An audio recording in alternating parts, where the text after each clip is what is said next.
The world of myths is never silent. Stories drift on the wind, carried by the voices of gods and mortals alike. Tonight, we step into a tale of thunder and mystery. High above Olympus, the skies shimmer with restless energy. The clouds whisper secrets. The stars seem to hold their breath. Somewhere beyond the storms, a shadow stirs, silent and strange.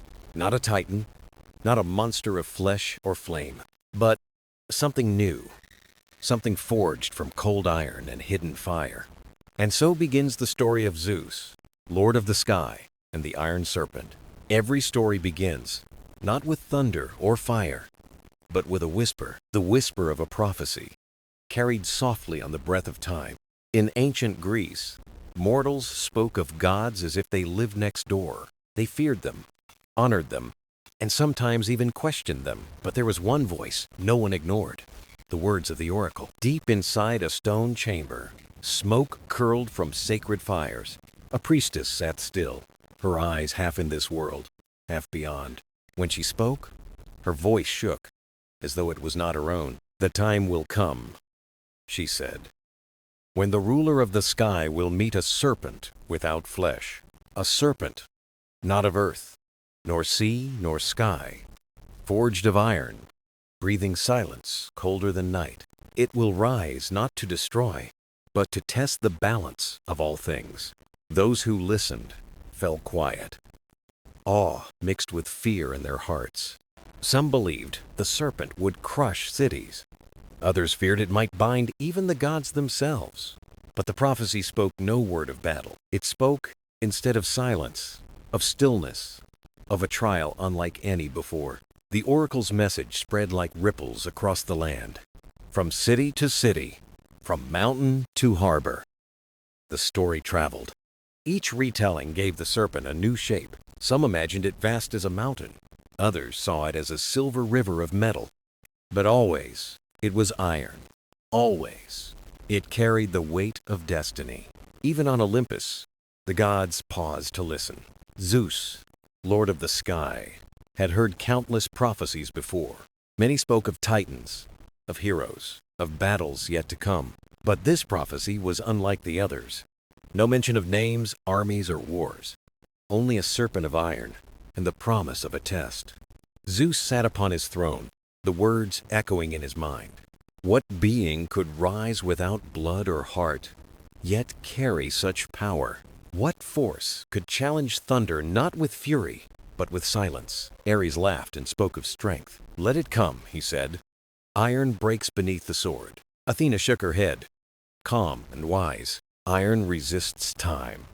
It resists flame. Perhaps it comes not to break, but to remind us of balance." The whisper of prophecy lingered, soft as the first cloud before rain. Zeus did not answer. He walked to the edge of Olympus and gazed at the mortal world below. The seas shimmered, the forests sang, the cities breathed with life. All was still, as though the world itself awaited his thoughts. And in that stillness, the whisper grew louder. Mortals dreamed of iron chains binding rivers. Sailors dreamed of compasses spinning endlessly. Farmers found their tools heavy, as if the earth itself resisted them. It was as if the serpent already breathed, though unseen. The prophecy had taken root.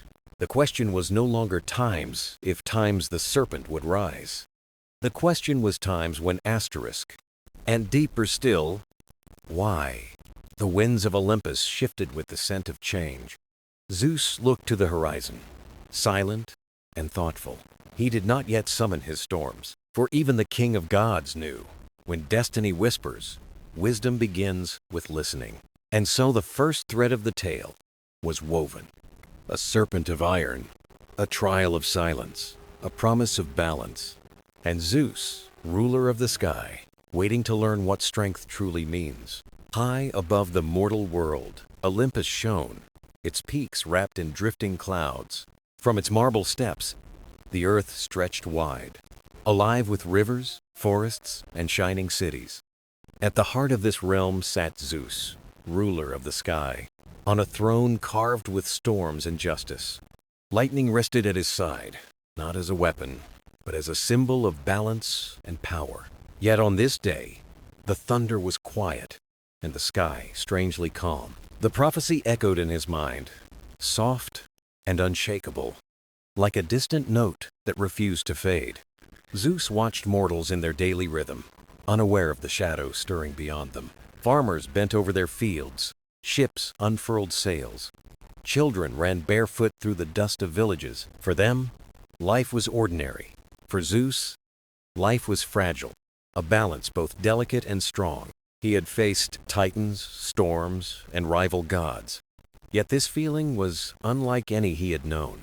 Not the heat of war, not rebellion, but a silent tension, a presence waiting to be revealed. Zeus rose from his throne, walking across Olympus, where columns caught the sun like fire. Every step echoed with the memory of battles won and choices that shaped the world. He paused at a balcony, gazing over the mortal lands spread beneath the endless sky. Birds flew in strange circles, as if guided by unseen currents. Winds shifted without reason, tugging gently at Olympus itself, hinting at change. "Do you feel it too?" asked Hera, queen of the gods, graceful yet commanding. Her sharp eyes followed his gaze toward the earth below, full of quiet unease. Zeus remained silent at first, his thoughts heavy with the weight of the prophecy. Finally he spoke, his voice low, steady like distant thunder. "Yes, the prophecy breathes, though the serpent has not yet risen." Hera folded her hands, her tone soft, yet edged with worry. "A serpent without flesh. How do we face what does not bleed, hunger, or die?" Even gods knew the mystery of iron. Strong yet cold, eternal yet lifeless. Now it seemed, iron itself would rise. No longer tool, but something greater. Zeus turned to her, calm but firm. Strength is not always measured by what can be struck down. Sometimes it lies in what cannot be broken. Hera studied him, finding not certainty, but thoughtfulness rare for the Stormbringer. Even Olympus grew still, fountains pausing, gardens hushed, as if listening. Zeus lifted his hand, lightning flickering alive, humming with storm and fire. He could call thunder to split mountains, flame to shake the heavens, and yet none of it felt like the answer the prophecy demanded. He closed his hand, letting the light fade into silence. Perhaps this trial is not of force, but of balance. The serpent rises not to destroy, but to question us. Hera tilted her head, her voice softer, almost curious. "And are you ready to answer it?" Zeus did not reply. His gaze returned to the seas, the forests, the lives below. The prophecy was not of death, but of change, and change was vast as any storm. The king of gods stood quiet, mind turning not to war, but to wonder. The Iron Serpent would come, rising from silence, neither hate nor hunger guiding it. When it came, Zeus would meet it, not only as storm, but as keeper of balance. For even storms must learn when to roar and when to listen. And so, in the stillness of Olympus, the stage was set, not for destruction, but for a meeting of unseen forces. The sky waited, the earth waited, and Zeus, ruler of the heavens, waited too. Beneath the mountains, deep under roots and rivers, the earth guarded its oldest secrets. Not all was stone and silence, for hidden caverns glowed with unseen fire. This forge had no mortal blacksmith, no hammer, no hand to guide it. It was older, stranger, almost alive, shaping itself in endless patience. Rivers of molten rock hissed against black stone, filling the cavern with heat. And in the center of that fire, silence held its ground, deeper than night. Here, the first breath of the Iron Serpent began to form. It was not born of cradle or spell, but shaped by the waiting of time. Iron veins twisted together, coiling like rivers, weaving a body of metal. The serpent took form, slowly, inch by inch, listening to the rhythm of earth. No scales, no heart, only the cold gleam of iron, strong and unyielding. Its empty eyes flickered faintly, silver light glowing like molten thought. It did not see, but it was aware, vast and quiet in its knowing. The cavern trembled, not with rage, but with recognition of its presence. The Iron Serpent was not meant to destroy, but to bring balance. Though hidden, its silence already pulled at the edges of the world. Mortals felt unease before they understood. A farmer's plow grew heavy. A fisherman's net twisted in his hands. A blacksmith paused at his forge, hearing his hammer strike hollow and strange. Beneath them, the serpent stirred, glistening in the dim firelight. It did not rise yet. It only waited, breathing in silence, listening to stone. The cavern bent around it, as though the earth itself leaned closer. Rust spread faster across tools. Iron nails hummed faintly in temple walls. Something unseen connected them all. Drawn to the serpent's silent pulse, its coils tightened and loosened, steady as a heartbeat without sound. Its presence reached outward, touching rivers, forests, and cities unseen. On Olympus, Hephaestus felt a tremor in his forge, unlike any before. He turned from his anvil, hearing an echo not born of fire or hand. "This is no work of mine," he whispered. "No fire I have lit, no metal I have shaped." The serpent was a forge without a smith, a creation without a creator. It answered no hand, no command, save the deep rhythm of destiny. From the heights, Zeus felt the same echo rising through silence. The prophecy was no longer whisper, but becoming real beneath his feet. The serpent did not roar, nor cry, yet the world began to listen. Mountains groaned, rivers shifted their songs. Stars seemed to pause in their light. The earth itself was shaping a challenger not of flesh, but of iron. And so, in its unseen chamber, the serpent grew. Each coil shimmered with patience, older than time, steady and strong. Each movement hummed with the memory of stone and fire. Yet still it did not rise. Still it waited, half born, half asleep. Above, mortals lived their days, unaware of what stirred below. The earth was preparing its answer to the sky. Destiny had not only spoken, it had begun to take form. And when the serpent was ready, silence itself would climb toward the light. The world above was bright and living. The sun crossing the sky, seasons flowing as mortals carried on their days. Yet beneath the rhythm of life, something subtle began to stir. It started as whispers, small and easily missed. A merchant in Corinth found his scales heavier than they should have been. A mason in Athens saw his chisel bend, though it was new and strong. Farmers struggled as plowshares resisted the soil, pulling stubbornly away. At first, no one cared. Tools break, iron wears down, the world is imperfect. But soon, stories spread, quiet and insistent. Blacksmiths swore their furnaces cooled faster than they should. Sailors said nails in their ships groaned at night, as if alive. In villages, people whispered the earth itself had grown restless. Children refused to walk near wells, hearing faint hums inside the stone. Farmers claimed their sickles rang with sound, though no hand touched them. Fear wove itself into daily life, quiet but steady, like a tightening thread. Priests lit incense in temples and offered prayers for calm. They told mortals the gods would protect them, but still signs appeared. Bronze doors trembled without wind. Statues seemed to quiver at night. By the coast, a fisherman returned with an empty net. Its iron hooks were twisted into spirals, perfect and smooth. He dropped it in fear, whispering that the sea had turned against him. Far inland, a boy carried a blade to harvest wheat. By his return, the blade grew warm, humming softly like a living thing. He swore it spoke to him, though no one believed his trembling voice. Day by day, the signs grew stronger, harder to deny. Caravans avoided roads where wagon wheels froze without cause. Soldiers, sharpening swords, saw sparks leap too high, dancing strangely. In markets, coins clung together, refusing to part. The wise began to wonder if these were omens. Some whispered of forgotten prophecies in dusty scrolls. Others feared punishment from the gods, reminders of mortal frailty. But none could ignore that iron itself had grown strange, unsettled, alive. One night, an old blacksmith in Thebes sat awake beside his forge. The fire had gone cold, Yet the anvil hummed steady as a heartbeat. He pressed his ear to the metal and heard it clearly. Not hammer, not flame, but something deeper, breathing in silence. The blacksmith fell to his knees, whispering prayers he had forgotten. He knew this was no accident. Something beneath the earth was stirring, and the world above could no longer pretend otherwise. News traveled slowly, carried by merchants and travelers. By the time it reached the great cities, rumor had become certainty.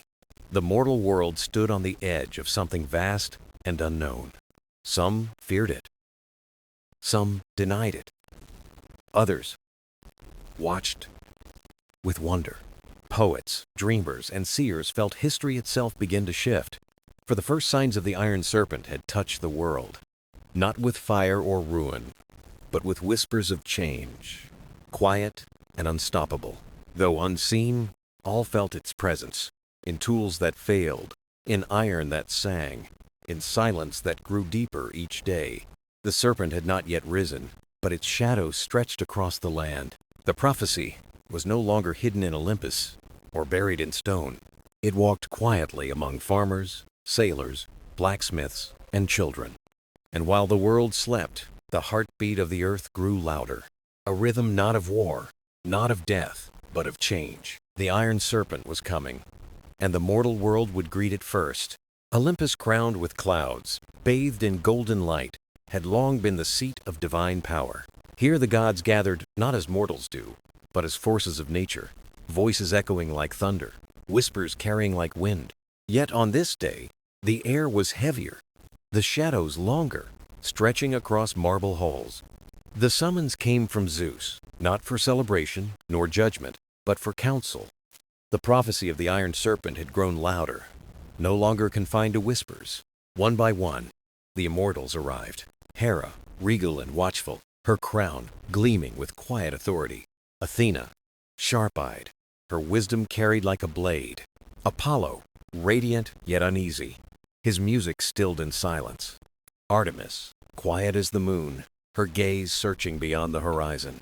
Poseidon, vast and rolling, his presence like waves striking the shore. Hephaestus, steady but weary, hands darkened by the weight of the forge. The hall filled with their power, yet a hush remained. Zeus stood at the center, lightning resting in his hand as symbol, not threat. "My kin," he began, his voice carrying like a storm. "You know why I called you here. The mortal world stirs. Iron bends. Tools speak. The earth hums with life. The serpent rises." Hera spoke first, her tone sharp and steady. "And what do you intend, husband? To strike at shadows? To battle what does not yet breathe?" A murmur rippled through the hall. Athena stepped forward, calm, but edged with warning. "We must not dismiss this. The signs grow. The serpent is not beast, not flesh, but something new." Poseidon rumbled, his voice deep as the sea. "Let mortals tremble. The earth shifts as it always has. Storms rise, mountains fall, and life continues." Apollo shook his head, his golden light dimmed. "No, brother. I've heard the silence. Even the sun feels it. This is not storm or quake. It is other." Hephaestus leaned on his staff, his voice heavy with truth. "I know the sound of metal when it sings, but this song has no smith, no hand. The forge stirs without master." The gods fell silent, uneasy, proud, yet shaken. They had known wars, rebellions, storms, but never silence that carried weight like this. Zeus raised his hand, steadying the council. "This is not yet war. The prophecy warns of change, not destruction. The serpent rises not to end us, but to test us." Hera's eyes narrowed, her voice quiet, edged with fear. "And if we fail the test? What if it unseats us not with war, but with what we cannot touch?" Athena's gaze sharpened, her words like clear steel. "Then we must learn. We cannot strike at silence, but we can listen. Knowledge is our shield." Artemis spoke at last, her voice soft as leaves. "The forests grow restless. Birds fly in circles. Even nature feels it. The serpent's breath is everywhere." Zeus studied them all. Fear, doubt, curiosity, resolve shining in their eyes. We cannot stop what rises, but we can choose how we meet it. He closed his hand around lightning, letting its glow fade. When the serpent comes, we will not meet it in wrath, but in balance. A murmur spread: confusion, suspicion, relief. Balance was not the answer they expected from the King of Thunder, but Zeus's gaze was unshakable, seeing beyond them, into the shadow below. The serpent rises. We will rise to meet it, not as conquerors, but as keepers of the world. The council fell silent, their hearts heavy with unspoken truth. This was no ordinary trial. The age of storms and swords was ending. The age of silence and iron was beginning. And even Olympus, for all its might, would have to learn to listen. In a quiet village by the river, a young shepherd named Dorian lay beneath the stars. The night was calm, but his heart was restless, stirred by whispers he could not name. Dreams came to him often, but these were unlike the others. In sleep, he walked through fields that glowed with silver light. The grass hummed softly, as though alive, carrying songs not sung by man or beast.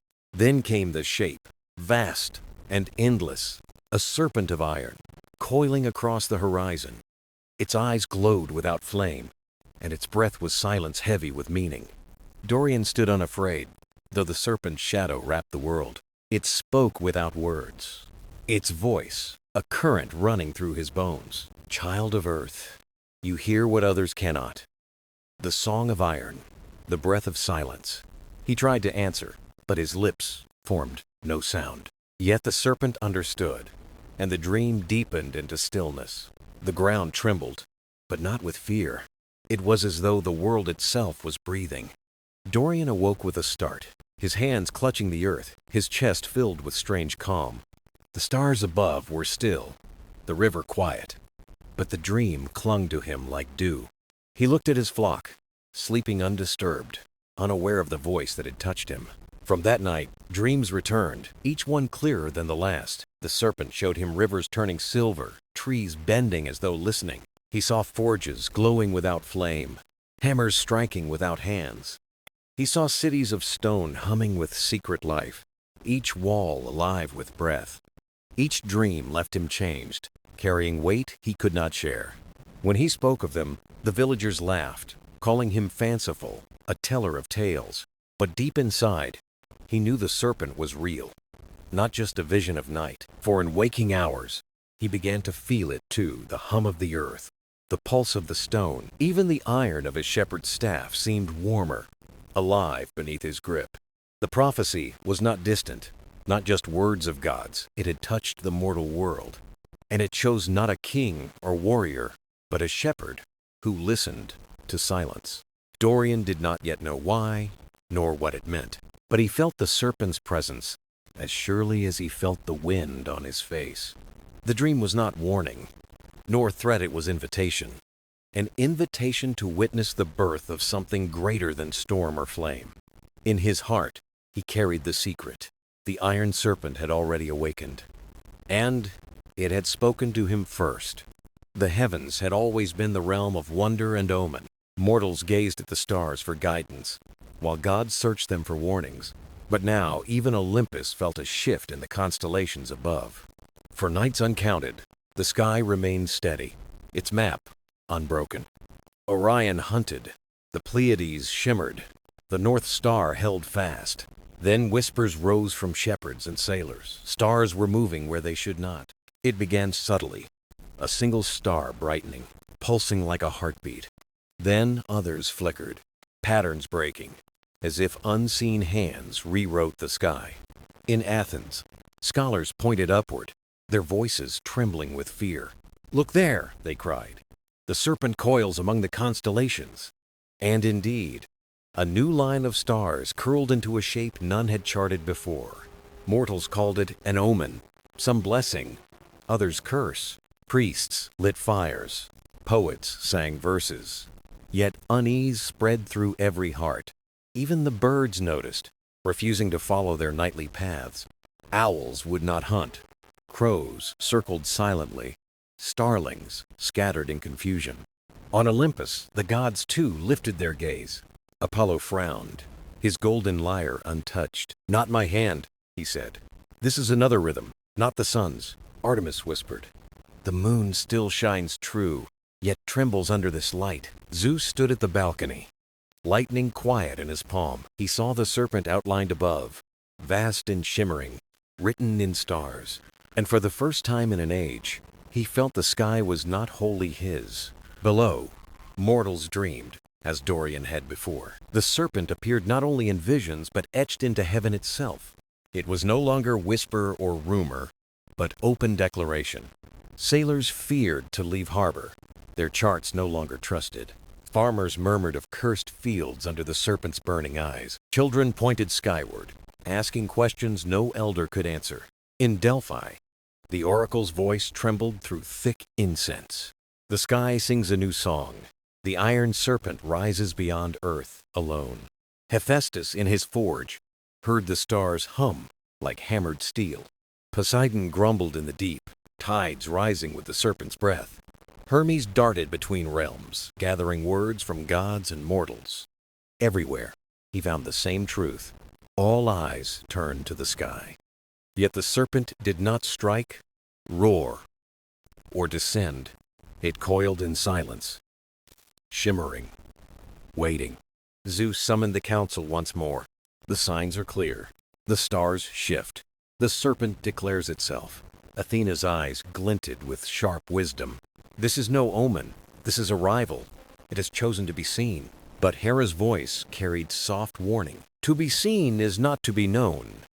It may show itself, yet hide its purpose. Zeus gazed upward once more.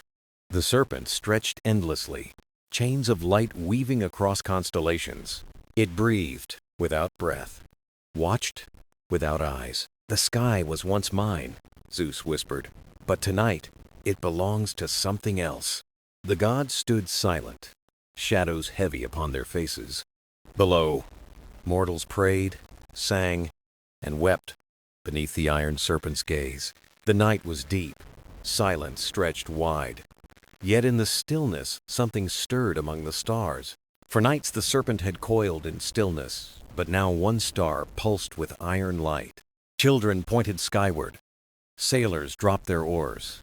Shepherds froze as the heavens rippled. The serpent moved slowly, not with violence, but with a grace older than time itself. Its body stretched across constellations, scales of light, rewriting the ancient map of heaven. With its movement came sound, a low vibration, the hum of the world itself awakening. Rivers quivered, mountains sighed, oceans rolled like dreamers stirred from slumber. On Olympus the gods gathered.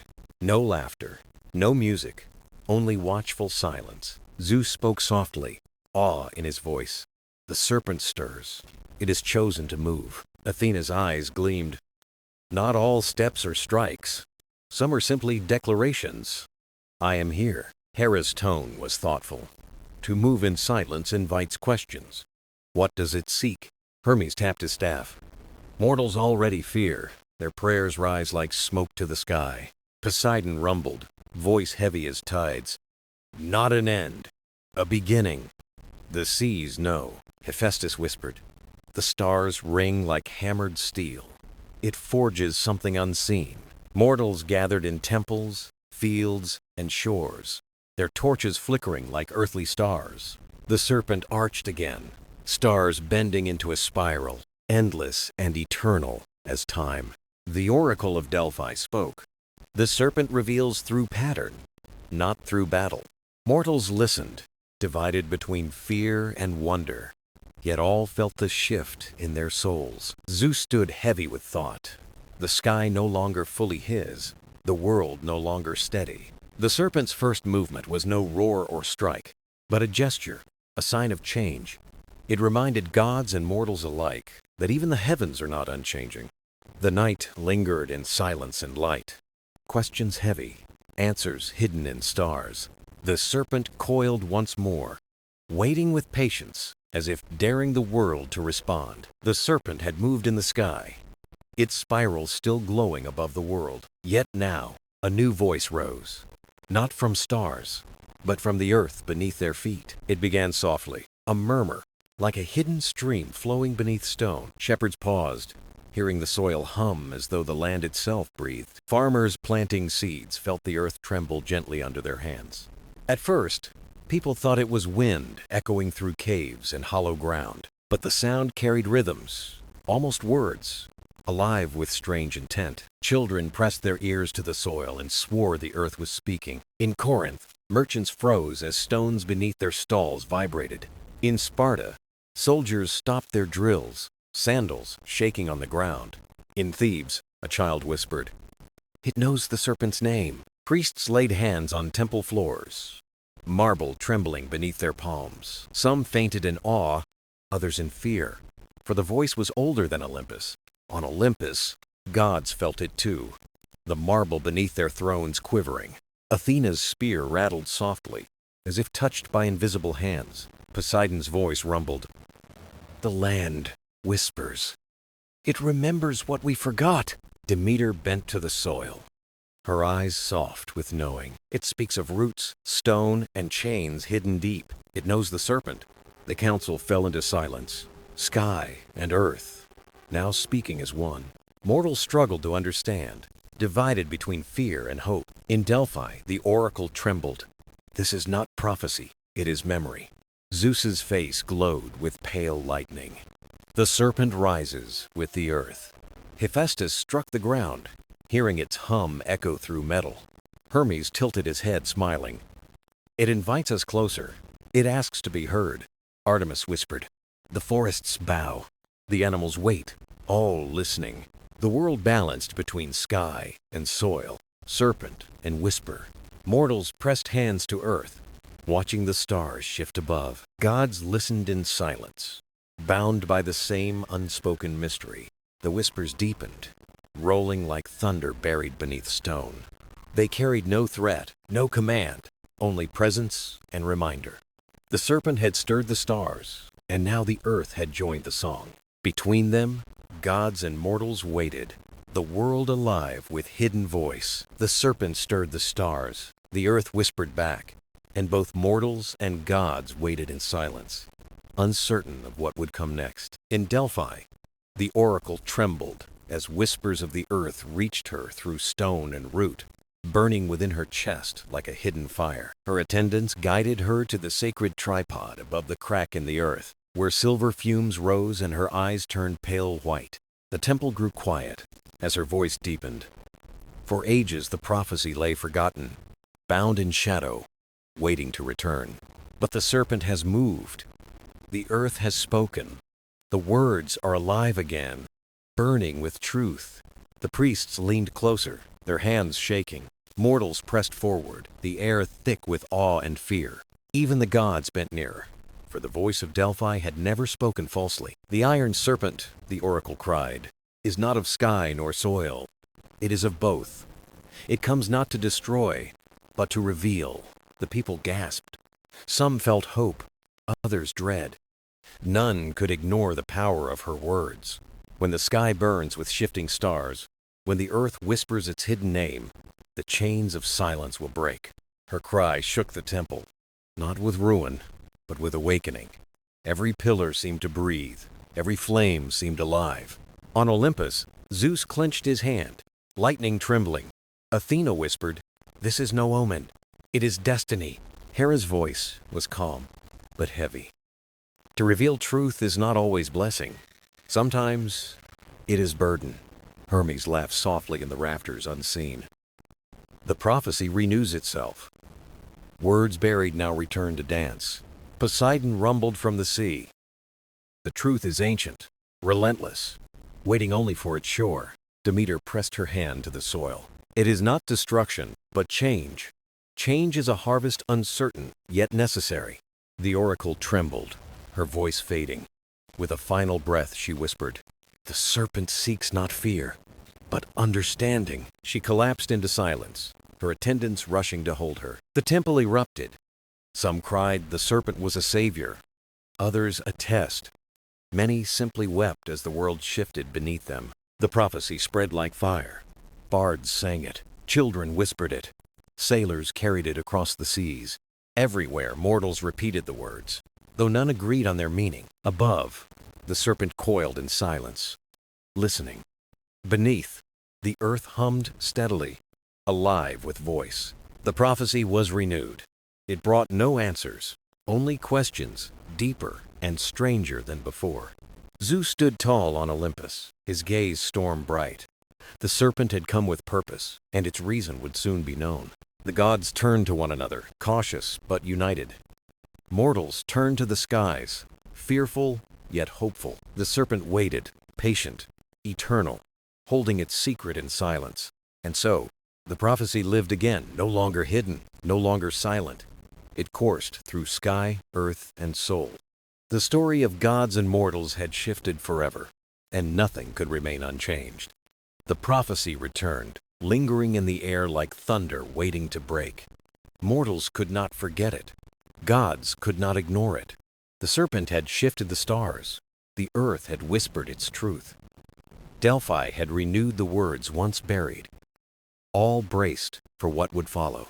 On Olympus, the gods gathered in the council hall of marble and golden clouds, their voices uneasy, not in anger, but in fear of the unknown. Zeus sat at the center, lightning faint around his throne, silent and storm-like.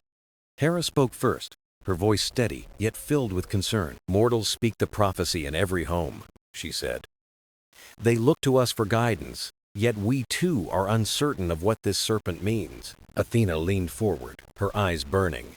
"It does not rise for destruction. Delphi has said so. It rises to reveal what has been hidden from us." Poseidon rumbled. "The seas whisper as the earth does. The currents carry old messages. I fear this truth will undo us more than it will serve us." Artemis lifted her bow, her voice calm. "The forests hush at night. The animals pause as if waiting. Even the wild knows something is near." Hephaestus struck his hammer softly against the floor, the sound echoing. The forges hum.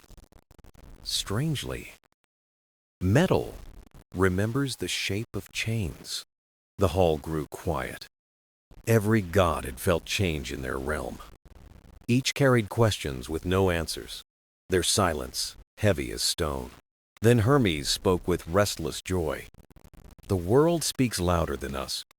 Perhaps our task is not to decide, but to listen to what unfolds."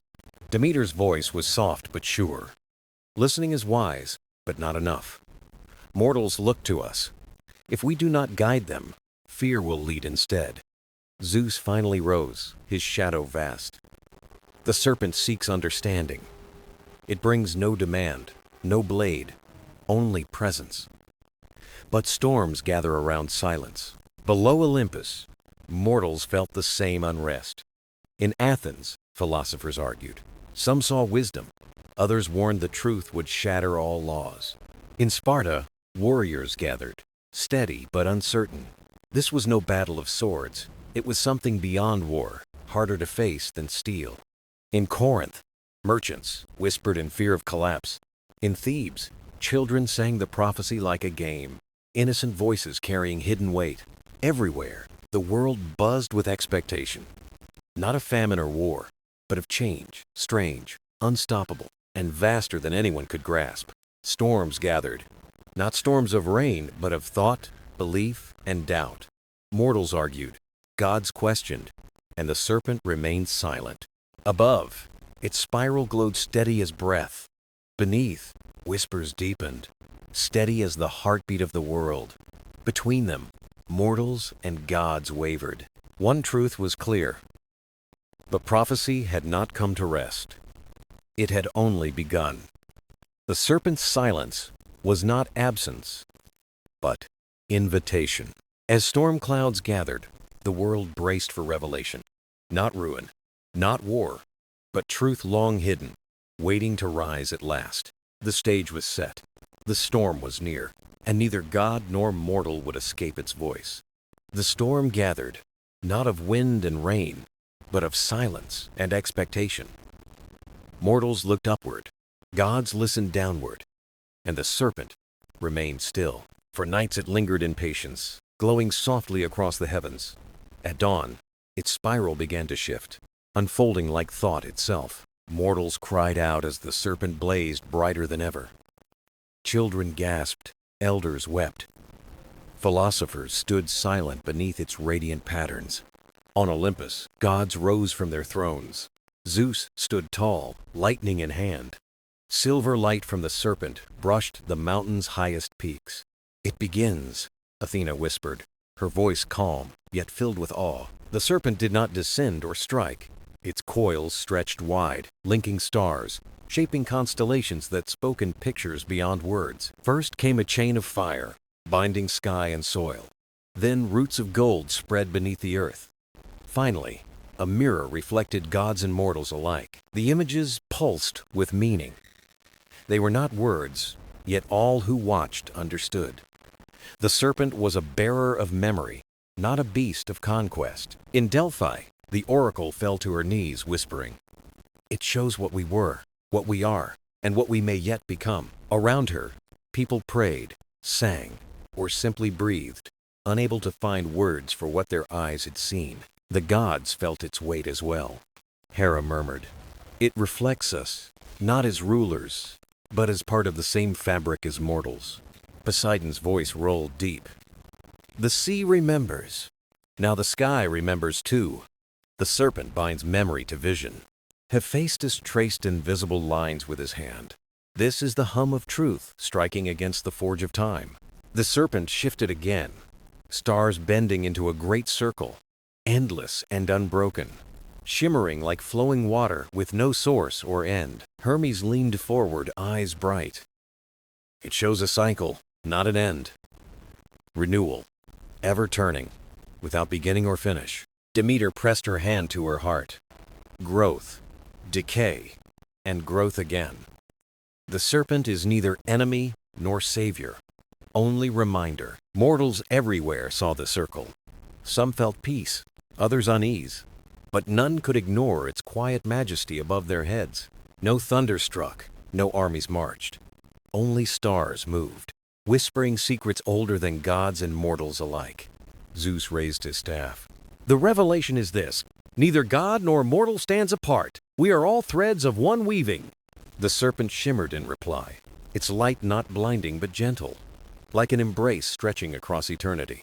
The storm of silence broke, not with sound, but with understanding. Mortals touched the earth, listening to its hum. Gods gazed upward, their pride softened by wonder. At dawn, the serpent faded with the stars, yet its memory burned in every soul that had seen. The prophecy was fulfilled, not as a warning, but as an awakening. The serpent's revelation was not an end, it was a beginning.